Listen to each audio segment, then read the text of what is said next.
Welcome back to another edition of the Here We Go podcast. I am your host, Trent Gang. Today, we are going to be talking about the preview of preseason game number 2.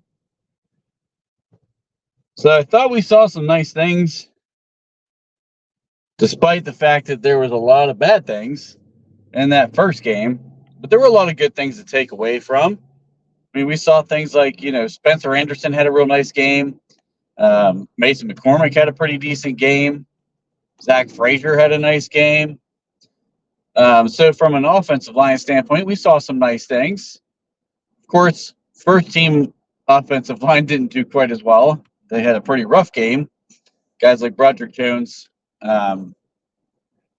please give that guy a position and stick with it. Troy Fautanu, of course, he had a rough game and given up a couple sacks. So there were some things to like, some things not to like. Of course, the Herbig Fields exchange, 2 different fumbles there in just a few series. So there was a lot to not like also. So I totally get it. That's primarily from the offensive standpoint. So what are we going to look for this week? Well, to be perfectly honest with you, I want to start exactly with what I just ended with. I want to see the center QB exchange, and I want to see it from Zach Frazier. We're going to get our first live action of Russell Wilson. The word is he's going to play 4 series, which is a bigger sample size than we saw from Justin Fields. Really excited to see how he fits into this offense. How does it look with him under center instead of Justin? Does it look any different? Does he move the ball better? Do they get more vertical downfield? Just curious to see how they attack this thing. Because Tomlin's already said he's basically doing all hands on deck. If you're healthy, you're playing. So against the Buffalo Bills team, it's going to be a team going into the playoffs. I think it's pretty safe to assume that team's going to go to the playoff. This is going to give us a little bit of a barometer. Of course, it's still preseason, so yeah, we know we saw what happened last year. Kenny lit the world on fire, and then the regular season happened. But still, for a new offensive coordinator, 2 brand new quarterbacks to this system that are fighting for a QB1 spot, new center, regardless of which one wins. There's so much to watch for in this that even in the preseason, there's things you can take away without necessarily watching the box scores. So really excited to see Zach Frazier play with the ones. And to be honest with you, I don't know that he needs to do too much more than what he did last week. He just needs to be a rock-solid player who doesn't make mistakes. And he shows some real nice athletic ability. I mean, he got out in front of a couple of different blocks and was moving downfield. Herbig's not going to be able to do those type of things. So it doesn't take a lot for Frazier to win this job. He's just got to be consistent as a rookie and show Tomlin he's ready for this. Center's a very tough position for rookies, but from all accounts, it looks like he's handling it pretty well. So it's not that Herbig's really going to do anything wrong to lose this battle, depending on how many snaps you credited to him versus Justin Fields last week. Does he clean some of that stuff up? But really, he can do everything right and still lose this job, to be perfectly honest with you. Just because Frazier is a better athlete, he plays with great leverage. He's a guy that's going to be the future of this offensive line. So this could be a game where Zach Frazier takes this job over. And to be honest with you, I'm not even sure if Herbig's playing. So I know that injury he had there, but it's possible he could be held out. But I'm not sure. If it was announced, I might have missed it. I've not seen where he's been announced to playing tomorrow. So either way, very excited for Zach Frazier's opportunities to see what he can do against the ones, see how he plays in a preseason game, getting his first kind of live action against the ones. I think he played 1 series maybe against the ones in that game. I think they still had some of their ones in when he came in the last preseason game, but this will give him a little bit more time with ones and see how he puts his tape together. So I'm really excited for that portion. Of course, we're not going to see Fautanu. So We're not going to see anything on that side. The tackle game is pretty much just going to be Dan Moore Jr., Roderick Jones, and then we're going to watch the backups come in. Not sure if Jones will get some work at left tackle. I really think that guy needs work at left tackle. I mean, when he and Falatoni were in together, he did not look very comfortable. So we'll see if he gets a little bit of work there. I think that'll be intriguing. Corey Trice Jr. is another one I'm going to be watching. His stock is rising. They're working him more and more into playing time. He was playing with threes. He played very well. He's bumped up to twos. And then in the Jackson rest days, or when he was out for injury, he was playing with the starters this week. So I think they believe in Corey Trice Jr. I know the fan base has been intrigued by him. Another long, physical corner who can run. If he keeps down the same path, I mean, he could be the guy who replaces Jackson next year if they don't extend him. So he's a guy I'm going to keep an eye on. Does Beanie Bishop clean up some of his issues in coverage from last game? From the sounds of things yesterday and the joint practice, he got beat a lot by the tight ends and by Khalif Shakur. So it sounds like he's got some stuff to clean up in coverage. Peyton Wilson's another guy I'm really excited to watch. He had a really, really strong game on run defense and struggled in coverage, which is actually, I think, a lot of what we all expected. Because, again, he didn't play a lot of man coverage, and he blitzed a lot when he was at NC State. So being more of a coverage role, I'm interested to see what his growth looks like there from week 1 to week 2. So that'll be a really nice piece to kind of say, you know, what's he look like now as opposed to what he did last week. Excuse me. Does the running game really get going? That'll be another piece. The first team last week didn't really open a ton of holes. They didn't play that great in the run game until after the first quarter, I think. They had a couple of decent runs, but nothing consistent. So can that offensive line as a whole just be consistent in opening up some running lanes? We're going to be a running offense. So if we can't open some running lanes, that's going to be a big problem. Does Van Jefferson continue to ascend? I think he locked down wide receiver 2. I don't think there's any question about it. This is his job outside of a trade. And he's earned it. I mean, he's putting the time in. He's put the work in. He's separated himself. It's a pretty wide margin between him and the rest of the group at this point. So no Roman Wilson again. We'll probably see Calvin Austin starting in the slot. Does he show up sometime before the third quarter this week or not? I don't know. He's starting to look like a bust. I mean, it's just, there's no two ways to say it. You can't disappear for large portions of a game and be a wide receiver in the NFL. It's just not the way it works. So who starts filling out the bottom of that depth chart at wide receiver? Quez Watkins had a really bad preseason game, but from the sounds of things, he's had some nice practices since then. Does he redeem himself a little bit here in this second preseason game? Scotty Miller's been ascending. Does he continue that? That'll be an interesting one to kind of keep an eye on. Jonathan Ward got hurt.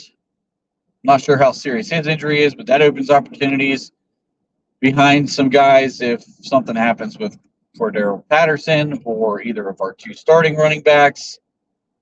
So it'll be interesting to see those things.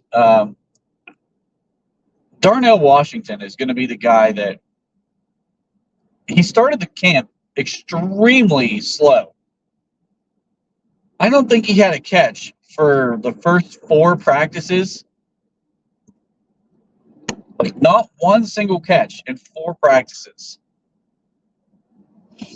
And now he seems to be getting more looks. And the more Russell Wilson plays, it seems the more he's getting opportunities. So there's something to that. And Russell's actually called him out a couple of different occasions and talked about his size, his speed, and his athleticism. So there might be a little bit of chemistry between Russell and Darnell Washington. Could be Russell's just a very savvy vet, and he knows this offense needs a second tight end to step up to be successful. So maybe he's playing into Washington's ego a little bit to try to give him some confidence to be able to be more of a playmaker in this offense. I mean, I've said a lot of times, his ceiling's not very high, but he has to improve as a run blocker, which I think he will. Again, tight end is another position that's maybe one of the hardest outside of quarterback. It's really not just on offense, it's offense and defense. It's kind of quarterback, center, and tight end are the ones that are the hardest to adapt to going into the NFL. Darnell's going to get better in blocking. There's no doubt about it. But he showed a lot of flashes last year to where I feel comfortable saying he's going to make that growth from year 1 to year 2 to be a good blocker this year. The question is, can he be a receiving threat? And that's where I'm interested, because Russell's now called him out, I think 3 times, if I'm not mistaken. So I'm not sure if it's genuine chemistry or if Russell's really trying to feed his ego to build his confidence up so that he can become more of a part of this offense and more of a threat moving forward. So let's see if he does anything in this preseason game. He and Russell will be on the field together. Let's see if it's just talk coming out of Russell or if he really starts looking for Darnell Washington. Pat Freiermuth, I want to see him continue to move around a bit. He needs to be a better blocker if he's going to be in this 2 tight end set with Arthur Smith's offense. We'll see if any of that takes place. From the defensive standpoint, Joey Porter Jr.'s got to clean up the DPIs. He's got to quit grabbing.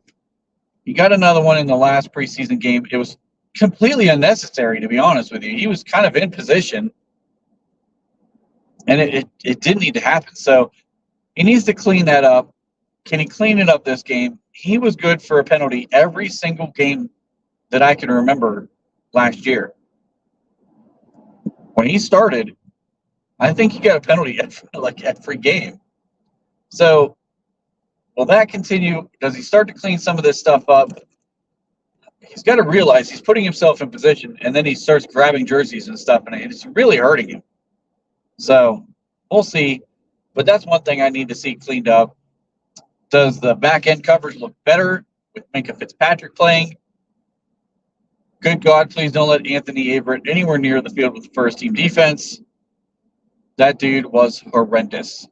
I don't know why he's on the team. He's just depth at this point. Like, once we do cut downs, that dude is gone because he was beyond bad. So, Minkah, let's see if he gets to play a little bit of Minkah ball in this game. I know we're pretty much going to be in base defenses for the most part.